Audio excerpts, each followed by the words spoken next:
కేసీఆర్ పోగానే కేసీఆర్ గవర్నమెంట్ పోగానే కట్కేసినట్టే బంద్ అవుతుంది ఆ కరెంటు. నేను 9 ఏళ్ళు ఇచ్చిన కరెంటు ఏం రోగమైంది, ఏం దానికి ఏమైనా మాయరోగం వచ్చిందా? యాడికి బాయే కరెంటు, ఎటు బాయే? దద్దమ్మల రాజ్యం ఉంటే గట్లనే ఉంటుంది, చాతగాని చవటల రాజ్యం ఉంటే గట్లనే ఉంటుంది. వాళ్ళు ఉన్నంత మాత్రాన మనం నర్వస్ కావద్దు.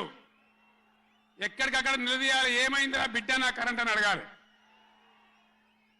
ఇవాళ రే ఆగురాబాయ్ ఆగు, ఏ ఆబా రాజశరెడ్డి, అరే ఎవడాడు? ఈ సభరా బాబు, ఇది మన సభ కాదు. ఇది కేసీఆర్ సెలవు నల్గొండ అంటే కేసీఆర్ను తిరగనీయం. ఇంత మోగోళ్ళ కేసీఆర్ను తిరగనియారట. తెలంగాణ తెచ్చిన కేసీఆర్నే తిరగనియారా?